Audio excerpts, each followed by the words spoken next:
Sometimes you don't get scammed for money. You get scammed for hope, and that's the one you never get back. I thought I was saving a family, but I was funding my own destruction. $24,000 doesn't sound like much to some people, but when you're 61 and that's all you have left between you and sleeping rough in Manila, every dollar feels like a lifeline. If our stories resonate with you, don't forget to like, comment, and tell us where you're watching from. This story was shared with us by one of our longtime viewers, and he wanted his experience heard.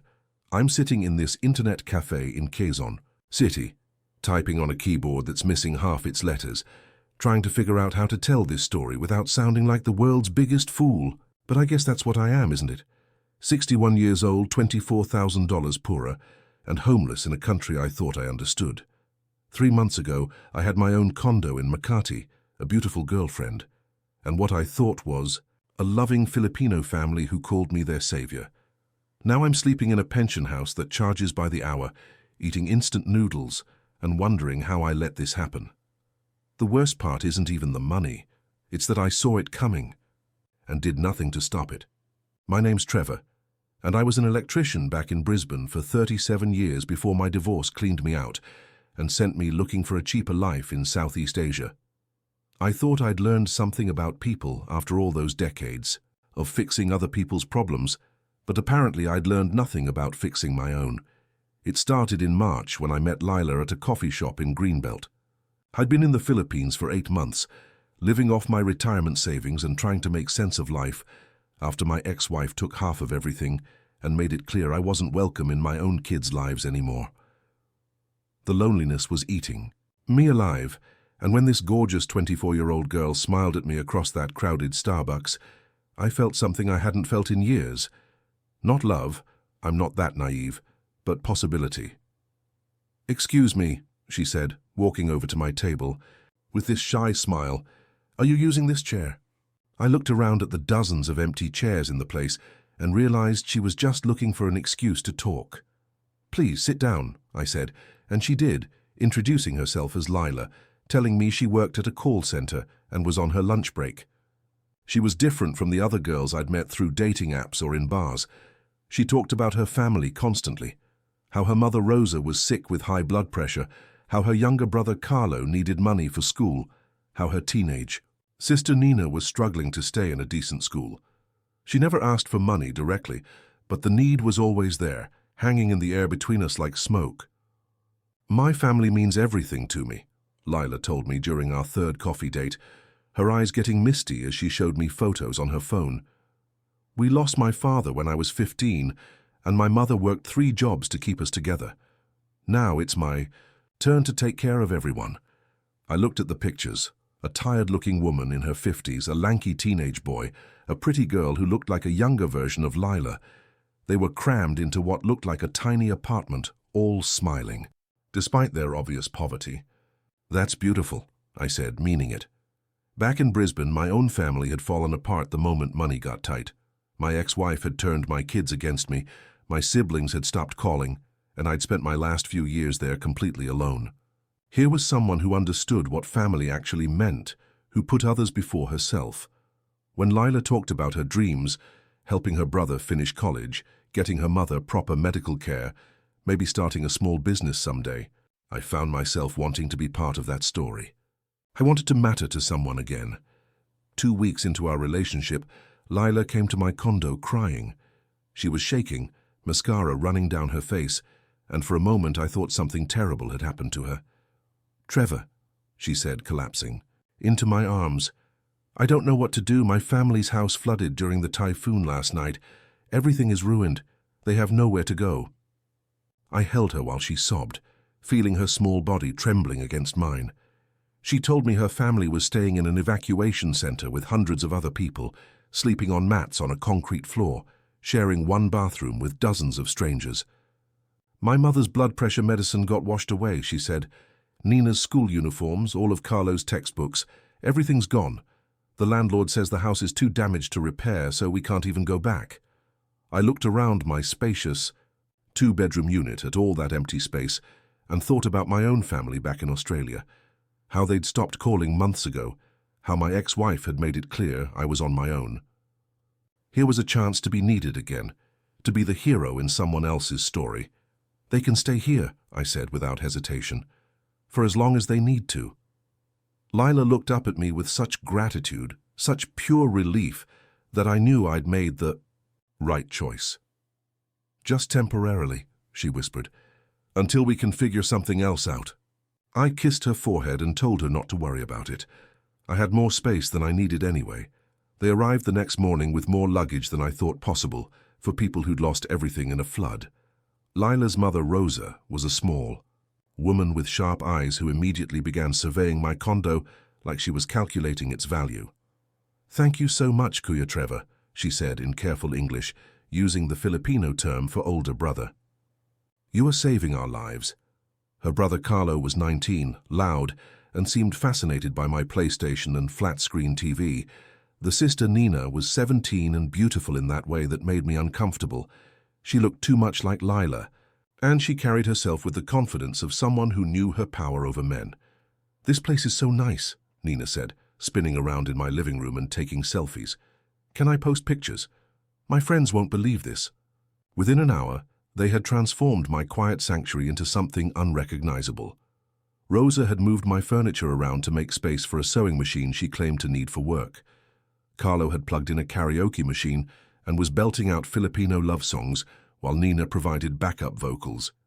The smell of rice and fish sauce filled the air as they cooked unfamiliar meals in my kitchen, and conversations happened in rapid Tagalog that stopped abruptly whenever I entered the room. "This is just temporary," Lila kept saying, but Rosa was already hanging family photos on my walls and asking where she should put her collection of ceramic roosters. I told myself this was what family felt like, this chaos and noise and life. I'd been alone for so long that I'd forgotten what it meant to have other people fill up a space.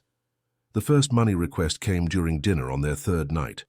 We were all sitting around my dining table eating Rosa's adobo when she suddenly looked distressed and put her hand to her chest. "My medicine," she said weakly. "I need to buy my blood pressure medicine tomorrow, but I don't have money." She looked at me with these sad, desperate eyes, while Lila translated her mother's concerns about her health, about what might happen if she couldn't afford her prescription. 3,000 pesos, about $60. Such a small amount for someone's life, and when I handed Rosa the money, the gratitude from the whole family was overwhelming. They thanked me in both English and Tagalog. Rosa blessed me, and Nina even hugged me, calling me Kuya Trevor, like I was really their older brother. A week later, it was school supplies for Nina. Her notebooks and pens had been destroyed in the flood, and she needed new uniforms for classes. The week after, that Carlo needed money to fix his motorcycle so he could get to his part-time job delivering food. Each request made perfect sense individually, and each one was accompanied by Lila's promises that they'd pay me back once they got back on their feet. "You are so generous," Rosa would say, patting my hand. "God will bless you for helping us." I started keeping track at first, a little notebook where I wrote down each amount, but the requests came so frequently that I eventually gave up. It felt petty to count money when I was helping a family survive. By month 2, I wasn't just housing them, I was supporting them completely. Rosa had stopped looking for sewing work, claiming her blood pressure was too unstable for the stress. Carlo's food delivery job had mysteriously disappeared after he claimed his motorcycle was stolen, but somehow he still needed money for job interviews and transportation. Nina was enrolled in an expensive private school that I was apparently now paying for, complete with monthly fees, uniform costs, and project supplies that seemed to require constant funding. And Lila had reduced her call center hours because someone needs to take care of the family, and her mother's health was declining.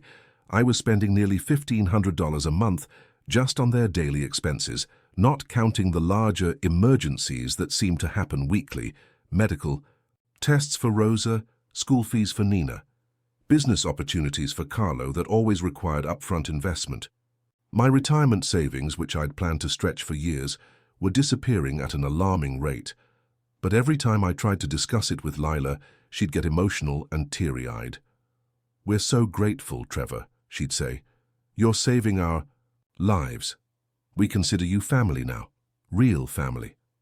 Rosa had started calling me Daddy Trevor, and Nina would hug me whenever I handed over money for her endless school projects. Carlo, despite his job situation, had begun treating me like a respected patriarch, asking my advice about everything and calling me Sir in that respectful Filipino way. For the first time since my divorce, I felt needed, important, loved in a way I'd never experienced with my own blood relatives. It was during their 3rd month in my condo that I noticed Rosa speaking fluent English to someone on the phone. Not the broken, careful English she used with me, but rapid, sophisticated conversation about property investments and rental agreements. I was coming back from the grocery store when I heard her through the bedroom door, and I stopped to listen. She was discussing square footage, market rates, and contract terms with the confidence of someone who'd done this many times before. When I asked Lila about it later, she laughed and waved her hand dismissively. "Oh, my mother watches American TV shows all day and repeats what she hears to practice her English. Sometimes she pretends to be a businesswoman. You know how old people get." But I'd heard enough conversations in my life to know the difference between practice and fluency, between rehearsal and real negotiation. I started paying attention to other small things. How Carlo always seemed to have money for cigarettes and beer despite being unemployed. How Nina's school supplies often looked suspiciously like designer makeup and clothes. How Rosa's medical appointments frequently coincided with shopping trips to expensive malls in Bonifacio Global City. When I mentioned these observations to Lila, she got defensive and hurt. "How don't trust my family," she said with tears in her eyes. "You think we're lying to you, trying to take advantage. Is that what you think of us, Trevor? That we're just using you?" The guilt was immediate and crushing. Here I was, questioning people who had nothing, people I was supposed to be helping and protecting. In month 4, Rosa approached me with what she called the opportunity of a lifetime. She'd heard from her cousin in Bataan about beachfront land that was perfect for a resort development. With tourism booming in the Philippines, foreign investors were making fortunes building small hotels and vacation rentals in strategic locations.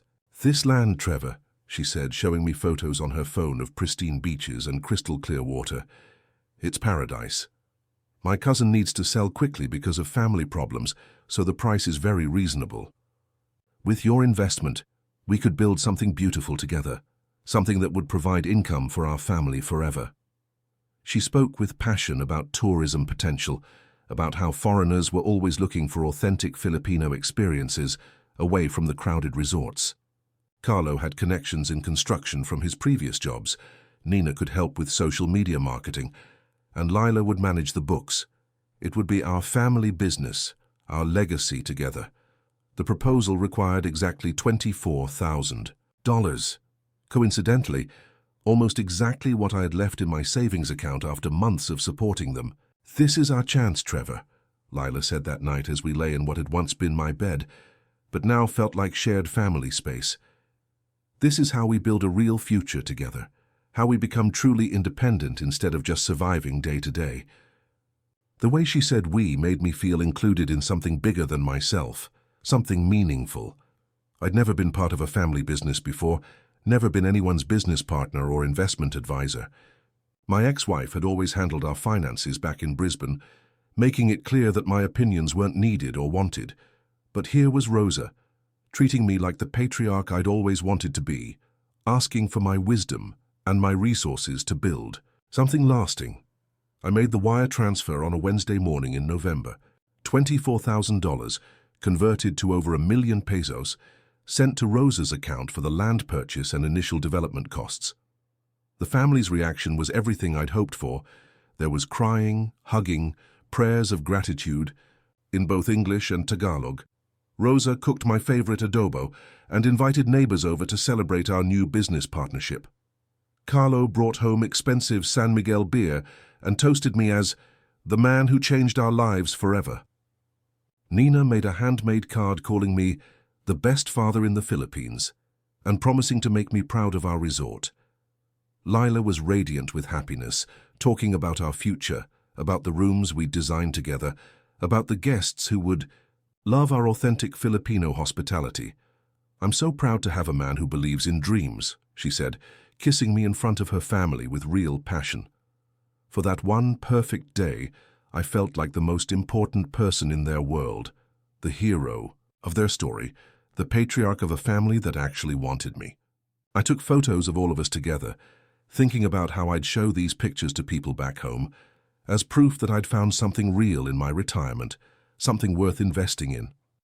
That night, as I lay in bed listening to the family celebrate, in the living room, their voices mixing English and Tagalog in their excitement, I felt proud of myself for taking a risk, for believing in people, for choosing love and family over the fear that had dominated my life since my divorce.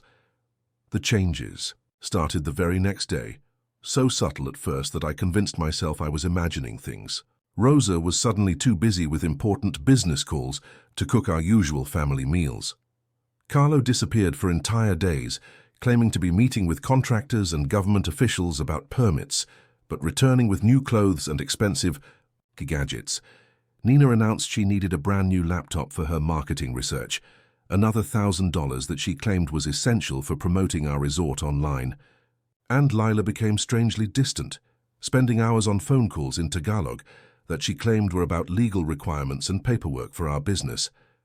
When I asked to see the land documents, the purchase contracts, or any proof that this cousin actually existed, there was always an excuse. "The papers are being processed by lawyers in Bataan," Rosa would say patiently. "These things take time in the Philippines, Trevor. You can't rush government bureaucracy." When I suggested we drive to Bataan to see the land ourselves, Carlo laughed and said, "Sir, the cousin is in Cebu right now handling other business. We have to wait for him to come back before we can visit the property." When I asked Lila why we couldn't at least get contact information for this mysterious cousin, she looked at me with frustration and said, "You have to trust the process, Trevor. Business moves differently here than in Australia. Everything has to go through proper channels." But I wasn't trying to rush anything. I was asking basic questions about an investment that represented my entire financial future. Their evasiveness felt like a wall going up between us, and I started to realize how little I actually knew about any of them, how much of our relationship had been based on my assumptions and their carefully crafted stories. 3 weeks later, I came home from grocery shopping to find my key didn't work. Someone had changed the locks on my own condo, and through the window I could see that my furniture had been completely rearranged, my personal photos removed from the walls and replaced with family portraits I'd never seen before. When I knocked, Carlo answered the door like he was doing me a favor by letting me into my own home. "Oh, Trevor," he said casually, not even looking embarrassed, "we had to change the locks for security reasons. There have been break-ins in the building, and we were worried about protecting the family." He was wearing a brand new polo shirt that probably cost more than I'd spent on clothes in months, and I could hear expensive electronics playing in the background. "Rosa has your new key," he continued, "but she's out at an important business meeting about our resort. She should be back later tonight, or maybe tomorrow." I stood in my own living room, feeling like a stranger, watching Nina paint her nails on my couch while loud music played from speakers I'd bought just weeks earlier. The space felt completely foreign. They'd hung unfamiliar decorations, moved my books to make room for Rosa's ceramic rooster collection, and turned my dining table into some kind of office space covered with papers I wasn't allowed to see. Lila emerged from what used to be my bedroom, looking annoyed that I was there interrupting whatever she'd been doing. "Why didn't you call first?" she asked, as if I needed permission to enter my own home. "We were having a family meeting about business matters." When I pointed out that I was paying for everything, the rent, the utilities, the food, the electricity that was powering their constant entertainment, she got defensive and cold. "We're all contributing to this family, Trevor. Money isn't the only thing that matters. We're building something together here."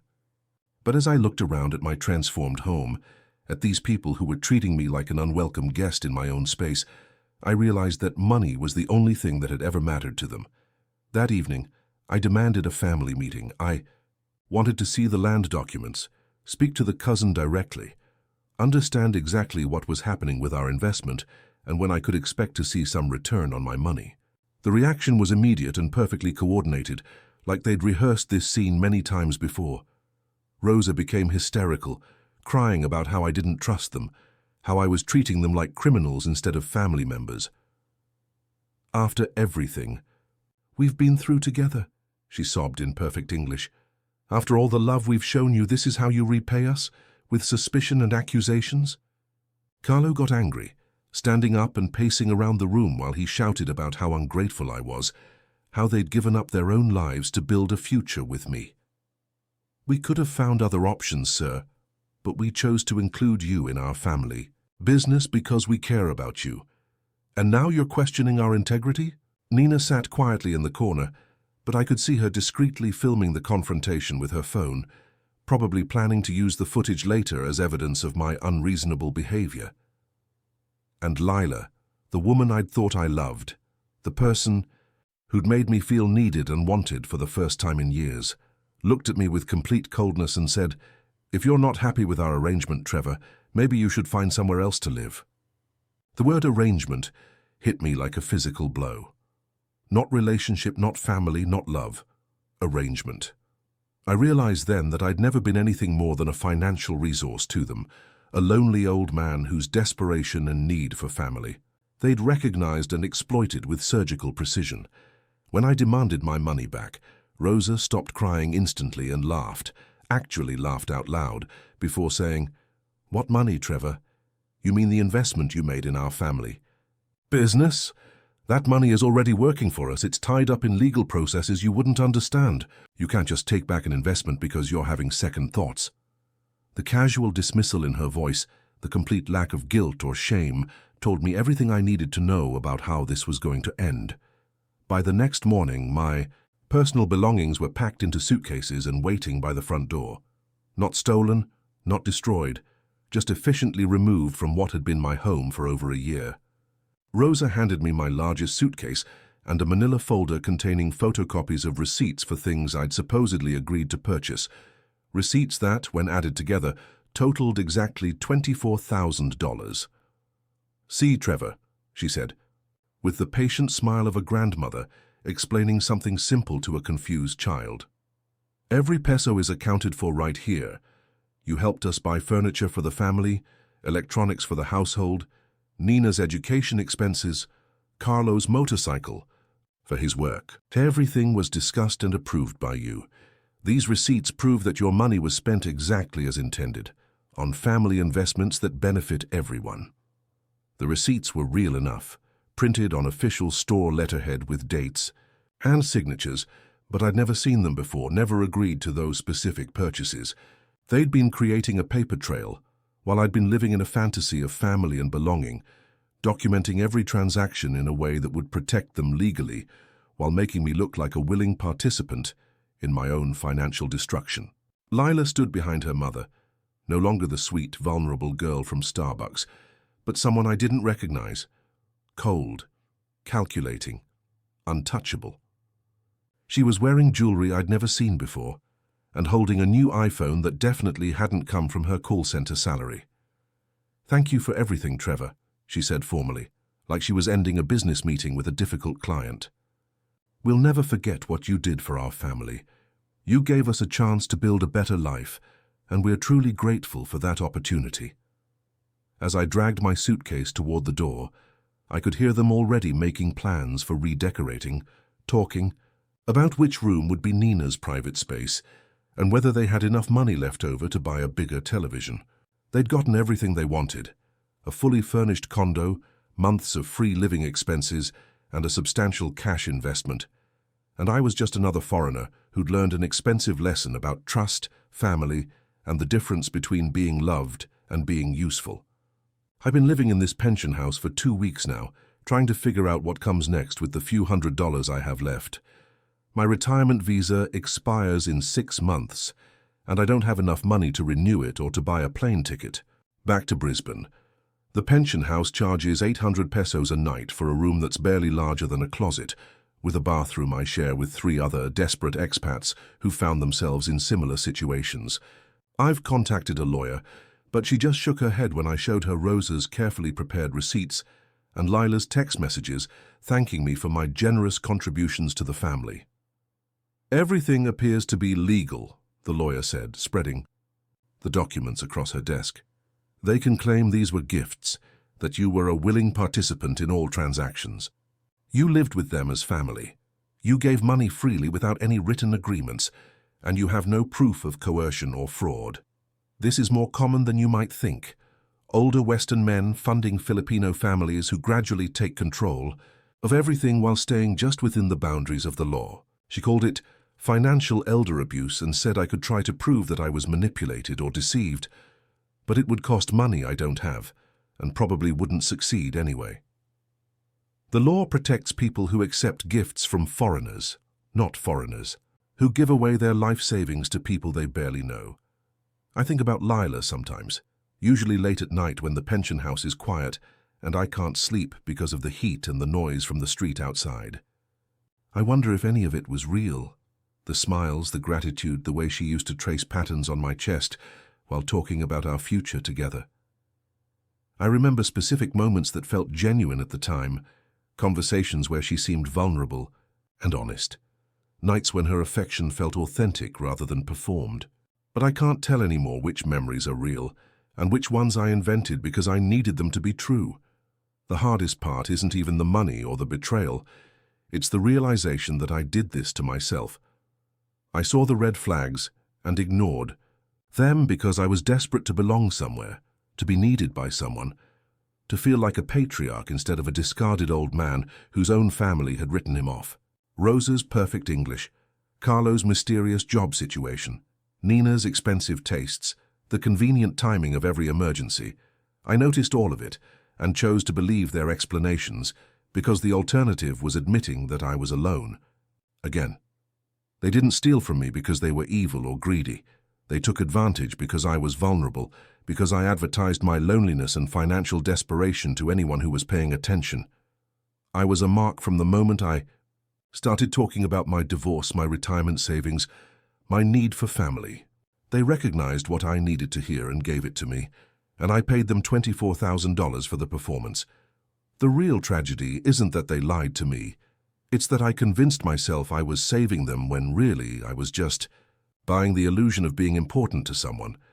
I thought I was investing in love and family, but I was just paying rent on a fantasy that was always going to end.